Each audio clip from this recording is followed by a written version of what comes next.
Welcome back. As many of you heard me talk about in the morning, one of my partners in crime on this event since its inception has been Ron Pernick from Clean Edge, and I want to thank Ron again for his continued commitment and leadership in helping host the summit.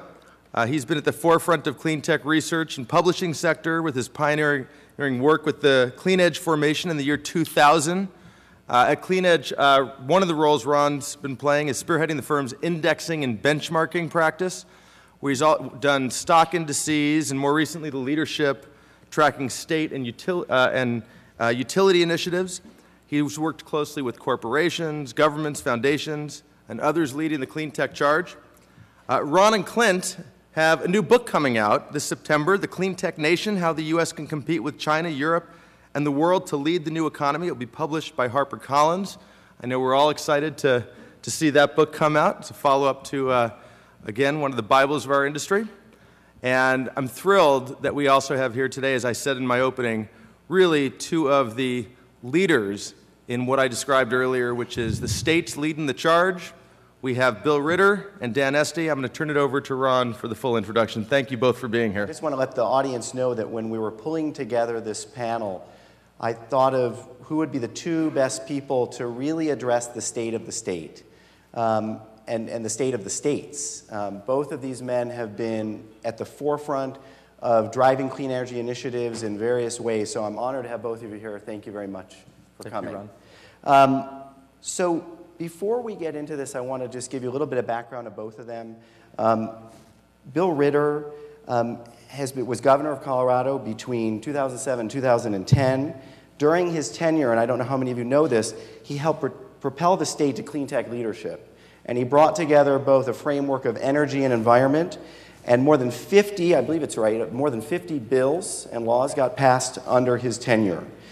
He's now head of the Center for New Energy Economy, where he's continuing his work on clean tech initiatives with other states and stakeholders. Dan Esty is known for his environmental work and energy work as professor of law and environment at Yale, for his prize-winning book, Green to Gold. How many of you read the book, Green to Gold? If you haven't, I recommend it. It's must reading, and it's fascinating work. And now is commissioner of the newly created Connecticut Department of Energy and Environmental Protection, which I believe we're calling DEEP. His agency is working to take many of the principles outlined in his earlier work and put them into practice toward building a sustainable and prosperous economy. So we got a chance to talk a little bit before in planning for this. Let me just give you what we're going to do today. We'll have a moderated Q&A. I know most of you probably have questions you'd like to ask these guys, so we'll open it up near the end to make sure we get that in. So starting off with you, Governor, I'd like to kick off the conversation with you telling us about your tenure as governor. You moved your state from being a fossil fuel and minerals behemoth, which it still is today, to really being a true clean tech leader. According to our research at Clean Edge, in 2011, the State Clean Energy Leadership Index ranked Colorado number 5 in the nation. So can you take a few minutes explaining some of the steps you took to make that happen, to really get yourself into a leadership position? I ran for office in 2006, and part of the campaign was to develop what we called a new energy economy. We think we were actually first to coin the term. If you Google it, we think we're first. And so what we said that meant at the time, and Dan and I were just talking about this, and it's very similar, that you could build energy policy that was using a greater use of domestic resources, that you could not only really change your energy resource, but address environmental challenges, so it's kind of the second E, energy and environment, and that you could demonstrate economic development. You could create jobs doing that. When I became governor, instead of just talking about 3 E's, we started talking about a 4th E, which was you could do it with equity in mind, that you could do this and really not create this energy policy at the state level on the backs of poor people. And so over the course of my 4 years as governor, I signed 57 pieces of legislation, but who's counting? 57 different bills that we think related specifically to clean energy. There were some other things that we did that had an indirect benefit on building a clean energy economy in Colorado, some tax credit relief and things like that for companies that came in and added jobs, but there were 57 that were specific to developing a clean energy economy. I had 3 different executive orders that had to do with what we called the greening of government, and then finally we had a variety of things that we did in a climate action plan where we linked our climate action plan back to our energy plan in a pretty significant way. So, you know, we were happy to say that the things that we talked about in terms of creating that energy economy actually largely came true. And in the worst recession since the Great Depression, we saw wind jobs grow in a very significant way. We have all the Vestas wind manufacturing in America is in Colorado. We're able to lure them there just by virtue of policy, not really by putting economic incentives on the table. We were just named the state that has the highest per capita number of solar workers. We're second volume-wise to California, but we're just a state of 5 million people. So we made this really rapid sort of leap from sort of the bottom of the pack to the top of the pack as the first. And so you look at solar and wind jobs, that's extensive, but there's also a great deal of research and development that's happening there. We feel like we've created this nice ecosystem that's about research and development, and INRAIL and Dan Arvitzus here is the core of that R&D on the renewable energy side. And we also did a fuel switch. We mandated shutting down 4 coal plants, switching to natural gas as a part of that. But before we did that, we re-regulated our entire natural gas industry so that we really had our arms around being environmentally sound where natural gas is concerned. So all of that, that's kind of a very, and a great deal on energy efficiency too. Dealing with a utility, I'd have to say finally, our utility was actually a very big help on that. We had a very, I would say, enlightened CEO, Dick Kelly, now the chair of the board for BrightSource. So between energy efficiency, our work on renewables, natural gas, and then just a variety of things that had to do with financing, all the different things we were trying to do to inspire the industries, we created this new energy economy in Colorado. So we'll get into a lot of the different policies later, but was there one that you thought was a crowning achievement in what you did over the 4-year term? So I'd say 2. And the 30% renewable energy standard bill we passed in 2010. It was really interesting because we'd put it on the ballot in 2004 as a 10% standard. When I became governor, went to 20% and 30% in my last year as governor. And all along the way, we had naysayers. And the naysayers said you couldn't do it, it'd be too expensive, there wasn't an adequate resource, and it wouldn't create jobs.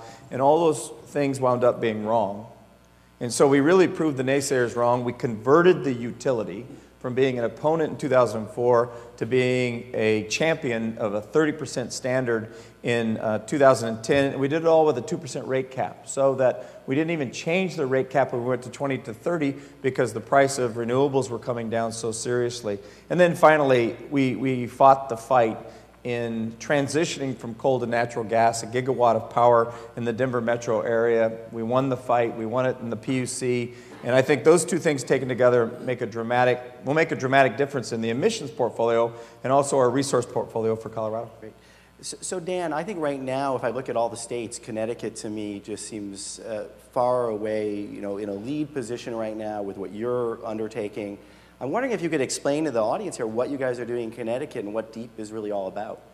Sure, and you know, thank you for including me here today. It really is a pleasure to be with one of the great leaders in the integration of energy, the environment, and the economy. And that's what Governor Malloy asked me to do when he invited me to take this role now a year ago. And I think he also stressed something else that I believe is critical to the future of clean technology and frankly clean energy in particular. And that is the goal can't just be cleaner, it has to be cleaner, cheaper, and better performing.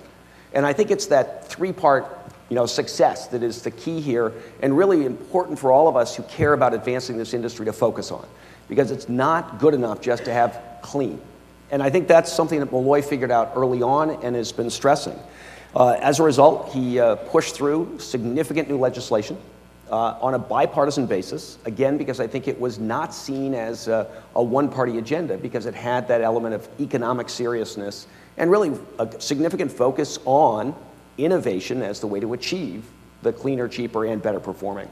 And we've got some real issues in Connecticut in that regard, high electricity prices, frankly, some reliability issues that came out in the last couple of months. For those who follow Connecticut, we had both a hurricane that took down power to 70% of the state, and then an October snowstorm that took out power to 80% of the state.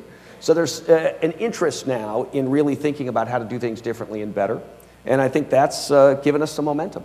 So help the audience here understand some of the things you're doing, because I think the Green Bank, you have the first state green bank in the nation.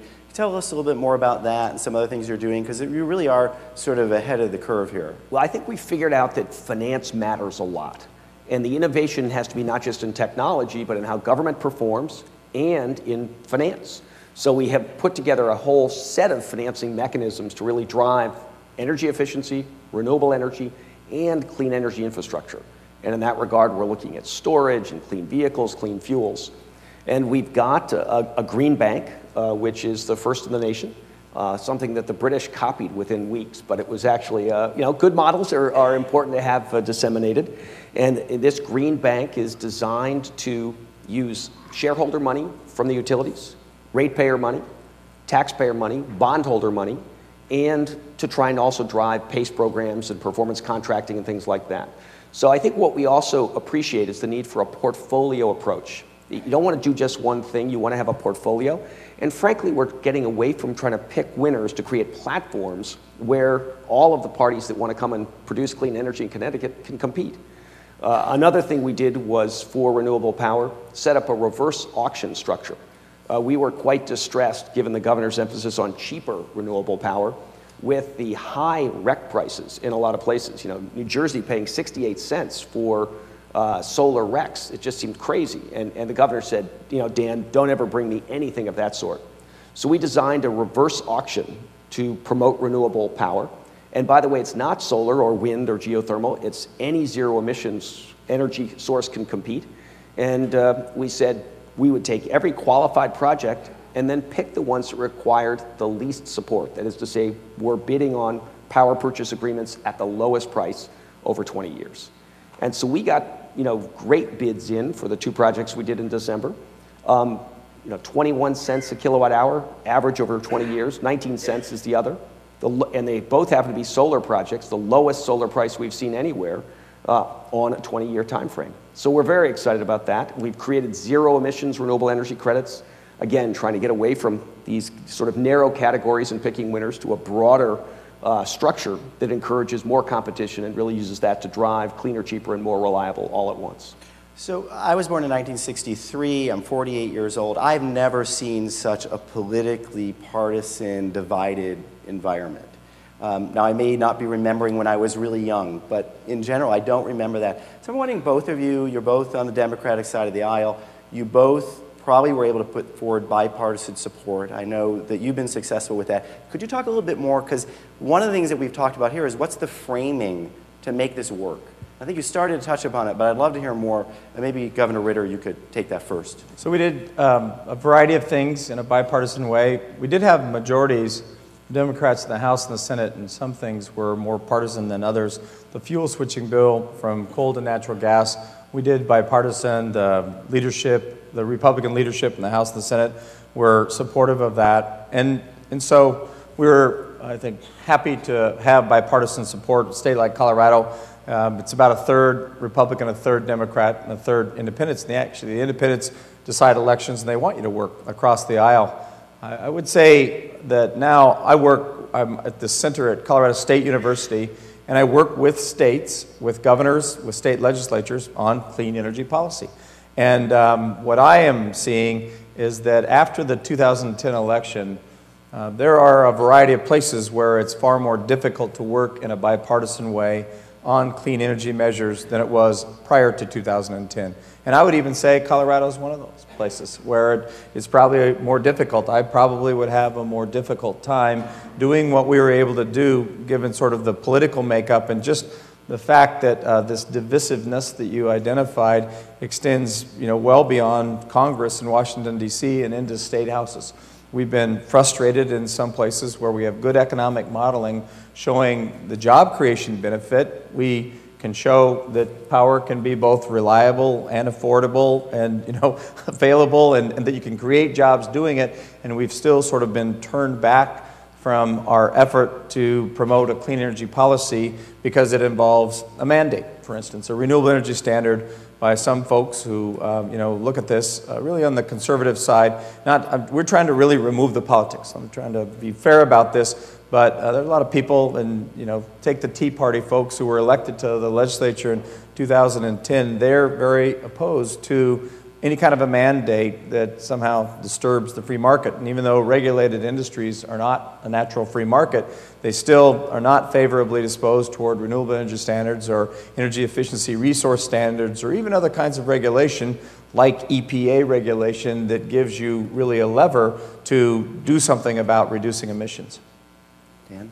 Well, we were thrilled that our legislation, this comprehensive legislation that created the new department, combining the energy and environment elements, and put together the Green Bank, put together all of these new financing mechanisms, went through in a very bipartisan spirit, absolutely unanimous in our state Senate, 36-0, 138-8 in the House of Representatives. And of the 8 who voted no, we think 4 meant to vote yes. But it gets late at night, it's hard to tell, you're confused. So it was really very, very broad-based support. And I think that is critical. And I would tell you, based on my experience working on the Clean Air Act of 1990 in Washington, where again, it was very bipartisan. People forget this because there's been such bitterness in the partisanship. But I like to quiz my students in my former life at Yale on what the final Senate vote was on that 1990 Clean Air Act. And I'm sure there are people here who know. But the average student, you can tell the A students guess 60-40, knowing it takes 60 votes to get things through the Senate. But others would say 51-49. The actual answer is 89-11. And I think what the overwhelming bipartisan vote does is it buys both parties into making the legislation succeed rather than picking at it the next year and trying to make it fail. So we're very excited. And by the way, anytime you do something comprehensive, there's a lot of cleanup. It was a 300-page bill. We're going to have to fix 10 things in the session that begins next month, or this month. So we know that there's real value in having worked it to really engage both sides of the aisle and make people feel invested in its success. So this is a relatively new innovation. You're relatively new. How long, when was the formation of DEEP? I'm trying to remember. July 1, we took effect. So it's very recent, but have you had any successes that you can talk about? Are you starting to notice a shift or businesses coming to your state because of that? We have had dozens of clean energy companies set up offices in Connecticut. I think the sad reality is Governor Ritter's gone from Colorado. A number of states that were leaders on clean energy have begun to back away from their leadership positions. Frankly, a lot of states are hamstrung by budget crunches that they haven't gotten their arms around. And I'm very proud to be in a state where Governor Malloy said, we're going to face this squarely right up front. We had a $3.5 billion deficit on a $20 billion budget, one of the biggest in terms of percent of any in the country. He said this can't be done except in a 3-part way, which is to crunch down the budget, ask state employees for givebacks, both in pay and benefits, and then, frankly, to raise taxes, which no one will talk about in Washington or in many of the states. But we now have some running room. We've got some resources. We've got the ability to fund these new programs. And I think that has given us a leadership position that we're seeing a lot of interest in. Great. I'm wondering if both of you could talk a little bit about what might happen at the national level. So going away from the state level into the national level. My sense is we're not going to see anything significant happen over the next during this elections season right now. I just don't see that happening. But could we see some things get through? I'd just love to know your thoughts on that. Is anything going to get done? Could we get an extension of the PDC, or is that not happening? I think you can't get anything done. I think, spring 2013 is your next window of opportunity. So no extension of the PTC would be your... That's a possibility. What do you Yeah, think? I think there's a possibility. It may still go in a payroll tax extension.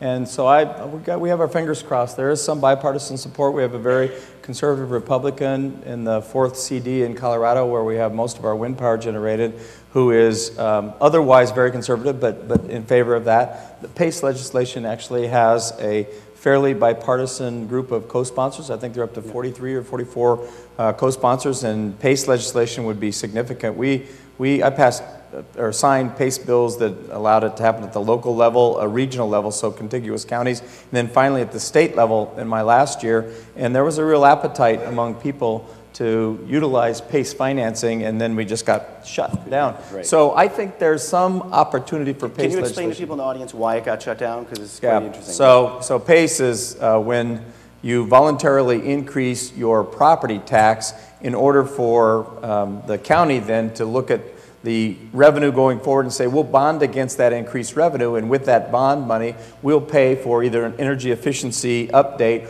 or a renewable energy system. So if you want to put rooftop solar, you can't afford the upfront capital. Through voluntarily increasing your property tax assessment over a 20-year period, you've in effect amortized the cost of that rooftop solar, and now you can afford it. And so Fannie Mae and Freddie Mac said, looking at this, that FHA would not take a position second to a voluntary increase in property tax. And in doing so, it really shut down the PACE programs around the country. The legislation looks at this and really prohibits Fannie Mae and Freddie Mac from having a position on this. Basically, they are required to take a second position to a voluntary increase in the tax assessment, because then it flows with the house, and it acts just like a property tax, only it's higher than the property tax you'd normally have. So just sticking with the national level for a little longer, we don't know if Obama will be reelected. It looks like Romney now may be the nominee on the Republican side. He might get in. If you guys were advising either administration, and you're both, I think, very pragmatic, and you're looking for bipartisan pathways, what might we see in 2013 at the national level, and what would you advocate pushing for? Well, I think that clean energy and clean technology more broadly actually resonates pretty well with the public. Yeah. So I think the framing does matter, and I would push an initiative around innovation, around trying to ensure that we are leaders in what will be, and we've heard it, by every speaker virtually all day, one of the big economic opportunities of the 21st century is this sort of clean energy, clean technology space. And I think trying to ensure that we're positioned as a country to be competitive in that marketplace would have reasonably broad bipartisan appeal. But I think the tough thing is that some of the tools that we need, and incentives are required here, have gotten crosswise with particularly the Tea Party folks. So I do think there's a challenge, and frankly, one of the joys of being in Connecticut is that we have a higher class of Republican. So that we have folks who are not stuck on these rigid ideologies. We were just talking earlier. That's the real challenge. I don't know, Governor, if you see the same thing. Well, I think what happened after Obama was elected, and particularly after the 2010 election, there was a real discipline imposed among Republicans serving in the House and really even the Senate, but more so the House. And it's a discipline that I think moderate Republicans are somewhat uncomfortable with. There are plenty of moderate Republicans who believe that climate change is real. There are moderate Republicans who believe that this clean energy space is one that we could capture in a way differently than we already have. But I think they've sort of had the discipline imposed on them from on high, and it's all about unseating the president. If they, in fact, unseat him, then you have, Governor Romney becomes the President of the United States, and I think it's an open question about whether or not those moderate Republicans will continue to sort of view this as something that other people will tell them how to behave. There's a very good chance, I think, that they'll revolt, and maybe not revolt, but they'll just say, we're going to be part of a group of people who are going to work this out. In the United States Senate, Lamar Alexander, Lindsey Graham, these are people who want to work with a group of Democrats to figure out a clean energy standard, I believe, figure out different kinds of ways to incentivize this, and certainly to allow us to be competitive globally. So I think there's real hope in either case, but I think actually the better case is if Obama gets reelected. That's certainly my personal preference, but in addition to that, it's a better case because it gives more freedom to people, those Republicans that are moderate and have been serving sort of as, and really, like I said, have been disciplined to oppose the president. It gives them some leverage to say, this really didn't work. And it didn't work for the country. We took 4 years off of clean energy policy. We have to really get to work, and that there's a greater inspiration to do that. Just finally, there are a group of CEOs that have been talking, I think, with Republicans in serving in both the House and the Senate, and I think they believe that there will be some type of clean energy legislation after 2012, the spring of 2013, will be sort of the writing of that because they understand the need to do that. Well, and Dan, if I'm not mistaken, please jump in. Well, I was just going to say, there are some other areas where I think opportunity exists. And again, we heard some of it already today. But I think the marriage of information technology to clean energy in particular, smart grids, smart meters, I think people realize this is something that we need to do, we can do. It produces the goals that I was arguing for, which is cleaner, cheaper, and more reliable. And I think there will be Republican support for that as well. Again, the financing has to be worked out so that it doesn't burden ratepayers. It can be done in a way, I think, though, that is going to produce good results. And I think you'll see certainly states moving out on that, and I hope the national government as well. I think you could see a price on carbon, and I think you could see a national, and John Wellinghoff is here and better at this, but when I was part of the Western Governors Association, John Wellinghoff came along with Secretaries Vilsack, Chu, and Salazar, and Nancy Sutley, Center for Environmental Quality, and that's as much administration support that I think we've had in this country for thinking about how to really revamp the transmission systems in this country. And that's a really significant part of sort of, and it's part of what should be a national strategy on a national energy policy. So I want to talk a little bit more about the financing. States are budget constrained. Their budgets have been decimated. I think even California now, the system's benefit charge ran up and hasn't, the PUC is trying to get that back in. But how have you worked, Dan? Because I know we talked on the phone, and you said a number of different things. One is that you were trying to be technology agnostic, and the other thing that you played out was that you were trying to invest around the edges. I mean, if you look at New Jersey, look how overly rich was that. Yeah, no, right? you can't So tell us a little afford- bit about that. Well, one of the real lessons is you cannot afford to have the government, in effect, pay for a whole clean technology or clean energy investment. So our goal is really to leverage private capital and use what is our admittedly limited money in an era of limited government funding to ensure that we are not doing the deal, but helping make it possible for a private party to do the deal. And I think that gives us the chance to put in money that makes deals that would not go, but really carried by private parties. And I think that's a different spirit. And we're also going to look at creative financing through a number of other directions. There is decoupling that we're going to try to pursue. We want to pursue, though, I consider what California's done on decoupling to be a model. I think they've done very well. But I consider it to be decoupling light, because there's a true-up mechanism, so the ratepayers, in effect, are subsidizing it.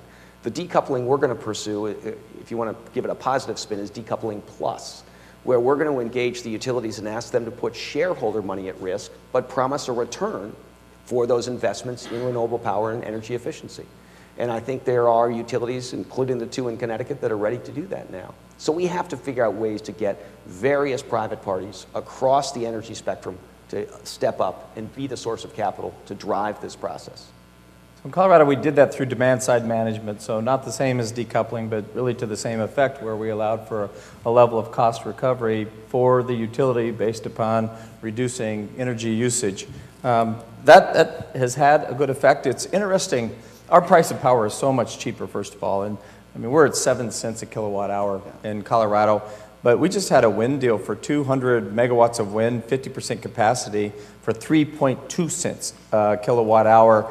And in Texas, they had one even cheaper. So it was NextEra in Colorado sold to XL Energy. And so we haven't seen the need to put in a great deal of capital in sort of in an effort to incentivize this. We created a clean energy fund. We used gaming money to do that. We had to sort of take that when we went through the downturn in a significant way to balance the budget. We took that money back out. We've still been able to do this and really do it without a great deal of financial incentives. I think the green bank is really important and a good thing to do, but it is possible in places around this country to find ways to do this without the price of power being too expensive and still with the ability to incentivize the major players to come in. Well, yeah, and I assume at the national level they'll be watching what happens in Connecticut. So well, and let me say, we brought the price of power down.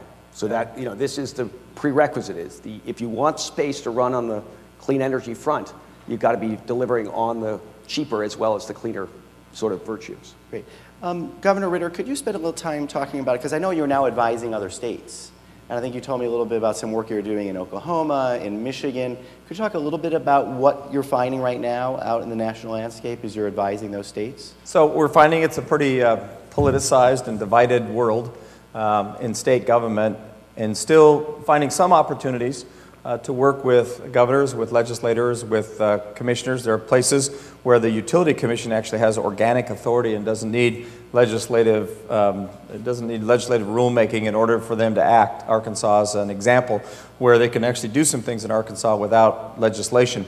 But you know, we run up against some barriers, and at the same time, we're seeing some successes. So Delaware and Maryland are both states where we're doing things. There's an energy efficiency utility that we're really trying to figure out. There's a bill this year in the Delaware legislature that's going to have some significant impact on their ability just to create this energy efficiency utility. Maryland just went through the merger. Missouri has a renewable portfolio standard that's really never worked. We're trying to help think about how to mend that.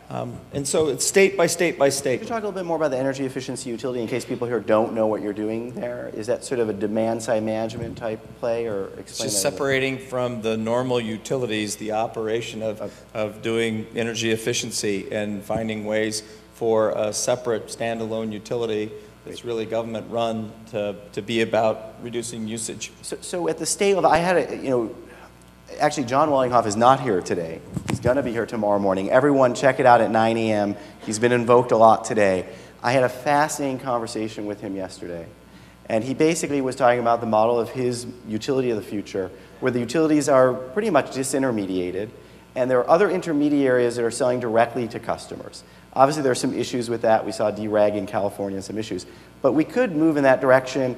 You know, Solar City is somewhat doing that right now with PPAs out to the individual level. Could you guys talk a little bit from, states have PUCs.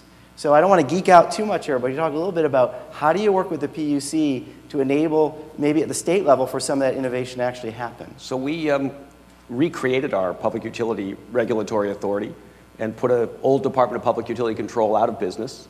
And have begun to bring in some fresh blood in terms of the directors. And I think we very much do expect over the next couple of years to rethink fundamentally how utility regulation gets done. And to, beyond that, push for our utilities to develop new business models, ones where they are incentivized to produce efficiency and not paid, particularly on the electric side, simply for the flow of electricity.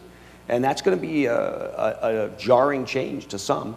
But I think it's the way of the future, and I think we have to go there. And as everyone will find out tomorrow, you have a real champion as chairman of FERC. So I would say it's fascinating to watch this, maybe because I'm more political than other people in the room. There's a great deal of politics that happened at the commission level. We have a former California commissioner, and I went to the annual NARUC meeting last year, and there was a real influence of politics there. Governors appoint those commissioners, and if the governors come from a particular ideological perspective, they can look for commissioners who respect the incumbent utilities' ability to deliver coal-fired power and want to keep that in place. And so it's interesting. It's an important place actually to pay attention to, because there's a lot a state can do, a legislature can do, but if you don't have the right commissioners in place or do what Dan and Governor Malloy did, which is just revamp it, then you actually would be blocked in a significant way of trying to move a clean energy agenda. Sean and Trevor, if you guys could go get the microphones, I'm going to get ready to open this up to the audience. But before we do that, we work with a lot of different economic development agencies, state governments, and at the end of the day, this is about jobs. They want to create jobs. They want to make sure they're an innovation center. Could you talk a little bit more about your experiences actually creating jobs and how tenuous that may be, and just a little bit more about, because that, at the end of the day, I think is a key driver in a lot of the shift and movement towards clean energy. So that's what governors care about most right now. I mean, I think most governors would say their number one priority, if you looked at their state of the state messages, is about how do we create jobs in this state. And so for us, we said you could do this. We wound up doing it during the worst recession since the Great Depression. And so that probably muted some of the effect of our work, but we still saw, we only had one private sector industry in Colorado that grew during the recession, and it was clean tech, clean energy. Yeah. And like I said, we went to being first per capita for solar workers. We landed Vestas. They're the biggest sort of wind manufacturer in the world, and their manufacturing is all in Colorado. And I can just give you a variety of really significant examples. And we put nothing on the barrelhead, no cash on the barrelhead to lure these companies there. It was largely because we had a set of public policy that embraced clean energy. And so there's really great examples of how you do this from a policy perspective to build an economic sort of agenda around clean energy. Well, and the Brookings Clean Economy jobs numbers that came out, even though they're redoing them, there were some flaws. Maybe you guys saw those. they still showed that clean economy, clean energy jobs, or clean energy jobs grew twice as fast as the rest of the job sector. The big, oh, sorry, No, one more thing. The big flaw with Brookings is they included mass transit in that, and so a state like Colorado that had jumped in all these categories wound up 22nd or 23rd because we just don't have that much mass transit and compared in Oregon, as an example, they missed 1,300 solar jobs in Portland, so there are some issues. They got to. But I was going to say the same thing. We have seen significant growth in both energy efficiency jobs and the renewable installation jobs. So we're very excited about that growth opportunity, and I do think some incentives to help get that going is going to be even more helpful. And I think it turns out as well that you don't have to have super big incentives, but if you have bigger than anyone else, that's going to get the motion going and the business coming. And I think the other thing that I've now seen is that the integrated energy and environment focus ensures that on the environment side, we're very sharply focused on moving the speed of regulation, because that is also important to bringing in new enterprise. And it turns out that almost every business person, there are a few exceptions, but almost every business person does not want low environment standards, they want fast. And that makes, if you regulate fast, you can have high standards. And I've got a department now that has got that message.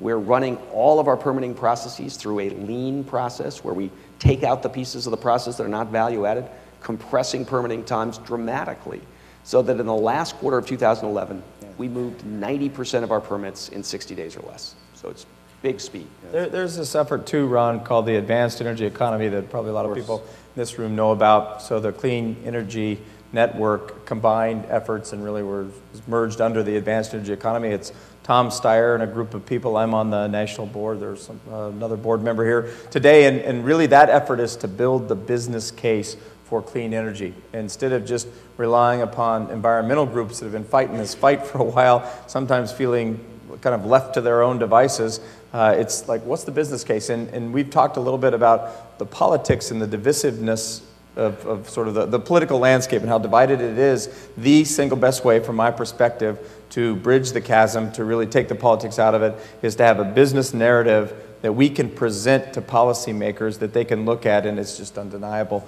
So this Advanced Energy Economy Network, building state councils around the country, is really an important part of the effort of linking economic development back to energy policy. Yeah, we had Tom Steyer here last year do a luncheon keynote. So let's open up to the audience. I'd like to get questions in, and let's have a mic brought to you so we can get you recorded.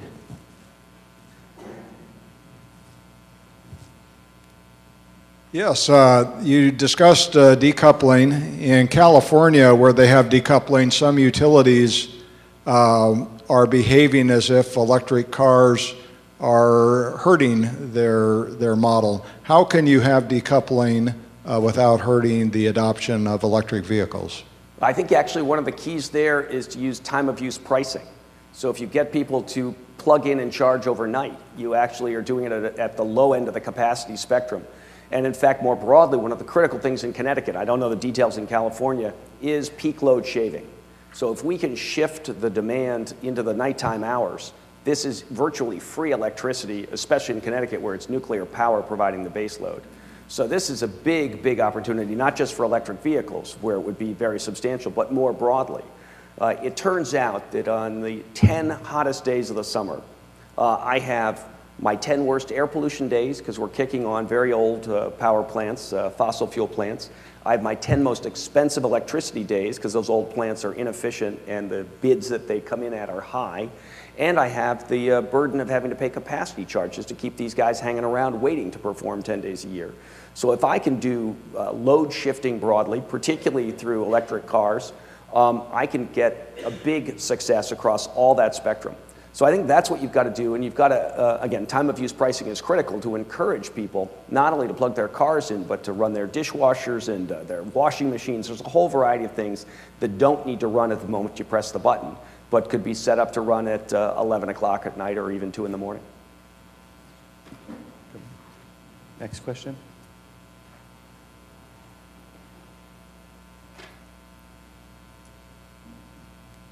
First of all, congratulations on what each of you have been able to accomplish. I guess I have a question that gets to policy, and I'm looking for your opinion. Do you think it's healthy for the United States of America to effectively have 50 different energy policies? And if the answer is if you think that's fine, that every state's doing their own thing, then is there really a meaningful role for the DOE going forward? And if you think that's not okay to have 50 different policies, what's it going to take to fix the problem at the DOE and the policy area so we will have effective policies? Whether that's as simple as, you know, things that can be done at a local level and there's a framework agreement, or things as big as cap and trade. It seems like nothing much has went on at the DOE in the policy area for a long, long time. So I'll go first and say, I think there are places where the federal government absolutely has a role to play in energy policy. And the example that I would use is putting a price on carbon. That's just not going to happen if you rely on the 50 states to do it. States would look at putting a price on carbon when some other state hasn't, with the possible exception of California, but look at it as being at a competitive disadvantage. We saw even regional efforts, the Western Climate Initiative. There were 7 or 8 states that were part of that, the transition, you know, of governors, and then you're down to 3 states, what was once 8. And so it really, you know, was not held together very well, and politics very much had a role to play in that. There are enough differences in a variety of arenas where it is important that states have their own ability to regulate certain things. I would take hydraulic fracturing as an example of something that should be done state to state, because there's a variety of things that you just can't do at the umbrella level of the federal government. They might want to set some standards for clean water standards, or even, you know, for fracking and things like that, but that's still going to take sort of basic local rulemaking to ensure that you preserve communities, that you know, where wildlife is a consideration, you're ensuring that the wildlife is taken care of. There's just a variety of things you do at the local level, but some things that you need to do at the federal level. So I would say that the Department of Energy has policy-making responsibilities, and trying to figure out how we put a price on carbon is one of those. But secondly, the Department of Energy does by far the best job, I think, of inspiring innovation. Its national laboratory system is a part of that. And secondly, as much as, you know, we've talked about the difficulties around Solyndra, loan guarantee is something states are not going to take on at the level that we need to take it on nationally. And so I would say it does have a role to play, and that it's this federal mix that we do very well in a variety of arenas. It's just that in this particular area it's become politicized in part because of the debate over climate change that has, you know, presidential politics written all over it, and it'll take a while for us to sort it out, but it's still better for us to have a federal system than to have no national involvement. And I would just echo that. I would say, in fact, that I think the Department of Energy is trying to do the right things, but has been hamstrung by a political breakdown in Washington that is notable and tragic. And so I would wish that I didn't have to do a lot of this at the state level. We would benefit enormously if we had a national energy strategy that was integrated with a national competitiveness strategy and allowed us really to move forward in a systematic way with the kind of incentives that the governor has just spoken about. We would all be in much better shape, and it would really be critical, I think, to the economic future of our society as well as the energy future. But in the absence of an ability to get things done in Washington, I do think that there is running room at the state level, and that's what I feel very good about. I think we're getting traction and we're making a difference, and my hope is someday that the models that we have developed, the governor's developed in Colorado, we're trying to develop now in Connecticut, can be pushed to a national scale and give us a broader benefit from those policies that we've tested out and proven can work. Great. We have time for one more question, if there is one. Can I, while we're getting the question, make mention of something? I just want to make sure people understand there is public support for clean energy in America. In the Rocky Mountain West, the extractive states, if you poll those, and people have, the Colorado College polled it a year ago, they just re-polled it, there is support in Montana, Wyoming, Colorado, New Mexico, Utah, the Intermountain West, and that is something that for clean energy, for renewable energy, and it extends across the country. The George Mason University poll, as part of the Yale project, did it nationally, and so we should understand there is still broad public support for clean energy, and we just have to figure out how to solve the political disconnect. there was some instant polling going on during the Obama State of the Union, and when he talked about clean energy, it got the highest, favorable. It was second only to Osama bin Laden's death. So. And that's really significant, that clean energy had the best support among Republicans, Independents, and Democrats of anything else he said in the speech. So it polls well, and it can be bipartisan. Let's take a last question, and then we'll wrap up. I would just like to say I think it's great the work that both of you have been doing in your individual states. Given so many budgetary restrictions in states like California, what can local cities and counties and states do? Especially in California, they want to provide additional business incentives, but I think it's really hard based on the budget that California is working with, cities like Los Angeles, et cetera. So what have you done in your states to be a little bit more creative and come up with ways that aren't necessarily, coming out of the general fund or others? And then also additionally, Governor, in your work, are you working with states to implement some of the more creative ways of working around budgetary restrictions? So one of the things we've done in Connecticut is to set up what we call energy improvement districts that allow a community or even a neighborhood within a community to, in effect, charge itself for improvements in its transmission and distribution system, to support energy efficiency investments, to improve local generation. And we're probably going to do more of that because we're looking now in the wake of these storms that knocked out our grid for long periods of time at a distributed generation model, where we might well end up with some power generation at all of our critical facilities, at hospitals and sewage treatment plants, prisons, and then in downtowns. We have a real interest in keeping at least a gas station, a store, a police station, a fire station, a warming center up when the transmission system goes down. And I think that will be facilitated by this structure of some state support, but particularly local communities stepping up and doing it on their own. Governor Ritter? So one of the things that we're looking at, and this is specific to solar, I guess, the CLEAN group, the Clean Local Energy Access Now, used to be called feed-in tariff, but that became the F word in energy policy. And so we don't say feed-in tariffs anymore, we say clean. But Fort Collins is an example. It's a municipal utility, Fort Collins, Colorado, where Colorado State University is, and they're looking at a clean program. And depending upon sort of the size of the revenue available, they're going to add to their sales tax in order to create a revenue stream.